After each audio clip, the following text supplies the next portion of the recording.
ಎಲ್ಲರಿಗೂ ನಮಸ್ಕಾರ. ಎಲ್ಲರಿಗೂ ಮಕರ ಸಂಕ್ರಾಂತಿ ಹಬ್ಬದ ಹಾರ್ದಿಕ ಶುಭಾಶಯಗಳು. ಎಳ್ಳು ಬೆಲ್ಲ ತಿಂದು ಒಳ್ಳೆ ಮಾತಾಡಿ ಅಂತ ಹೇಳ್ತಾರೆ ಈ ಒಂದು ಹಬ್ಬದಲ್ಲಿ.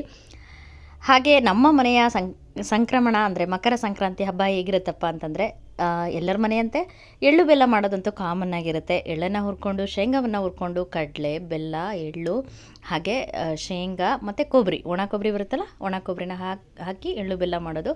ಹಾಗೆ ರಂಗೋಲಿ ನೋಡ್ಬೋದು, ಒಂದು ವಿಶೇಷವಾದಂತಹ ರೀತಿಯಲ್ಲಿ ರಂಗೋಲಿ, ಬಾಗಿಲು ತೋರಣಗಳು ಎಲ್ಲವನ್ನು ಹಾಕಿ ಸುಗ್ಗಿ ಕಾಲ ಅಂತ ಹೇಳ್ತಾರೆ. ಹಾಗೆ ವರ್ಷದ ಮೊದಲನೇ ಹಬ್ಬ ಇದು ಸಂಕ್ರಾಂತಿ. ಎಳ್ಳು ಬೆಲ್ಲದ ಜೊತೆಗೆ ಅವರೆಕಾಳು ಸೀಸನ್ ಅಲ್ವಾ, ಅವರೆಕಾಳು ಇರುತ್ತೆ ಮತ್ತು ಕಬ್ಬು ಎಲ್ಲನೂ ಇರುತ್ತೆ. ಜೊತೆಗೆ ಮನೆಯಲ್ಲಿ ಏನಾದರೂ ಸಿಹಿ ಪೊಂಗಲ್ಲು ಮಾಡೋವಂಥ ಒಂದು ಪದ್ಧತಿ ಇದೆ. ಪೊಂಗಲ್ ನಮ್ಮ ಮನೇಲಿ ಅಷ್ಟೊಂದು ಇಷ್ಟಪಡದೇ ಇರೋ ಕಾರಣ ಶಾವಿಗೆ ಪಾಯಸ ಮಾಡಿದ್ವಿ. ಶಾವಿಗೆ ಪಾಯಸ, ಎಳ್ಳು ಬೆಲ್ಲ ಕಬ್ಬು ಎಲ್ಲ ದೇವ್ರ ನೈವೇದ್ಯಕ್ಕಿಟ್ಟು ದೇವ್ರ ಪೂಜೆ ಎಲ್ಲ ಮುಗಿಸಿದ ನಂತರ ನಾವು ಕೂಡ ಮಕರ ಸಂಕ್ರಾಂತಿ ಹಬ್ಬನ ನಮ್ಮ ಉತ್ತರ ಕರ್ನಾಟಕದ ಕಡೆ ರೊಟ್ಟಿ, ಬುತ್ತಿ, ಹಾಗೆ ಎಲ್ಲ ಪಲ್ಯಗಳು, ಚಟ್ನಿ ಪುಡಿಗಳು, ತರಕಾರಿ ಸಲಾಡು ಎಲ್ಲನ ಮಾಡಿಕೊಂಡು ಹೊರಗಡೆ ಊಟಕ್ಕೆ ಹೋಗ್ತೀವಿ. ಒಳ್ಳೆದಂಡೆಗೆ ಊಟಕ್ಕೆ ಹೋಗ್ತೀವಿ.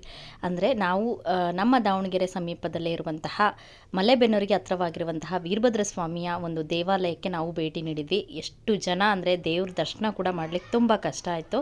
ಅಷ್ಟು ಜನ ಇದ್ದರು. ಸುತ್ತಮುತ್ತ ನೋಡ್ಬೋದು, ಎಷ್ಟು ಚೆನ್ನಾಗಿರುವಂತಹ ಒಂದು ಪಾರ್ಕ್ ಇದೆ.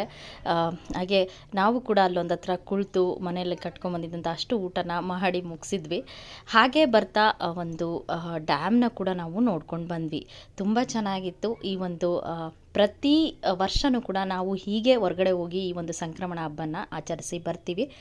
ಹಾಗೆ ಸಂಜೆ ಮತ್ತೆ ದಾವಣಗೆರೆಗೆ ಬಂದು ಮನೆಯಲ್ಲಿ ಎಳ್ಳು ಬೆಲ್ಲ ಹಂಚೋದು. Thank you for watching. Thank you.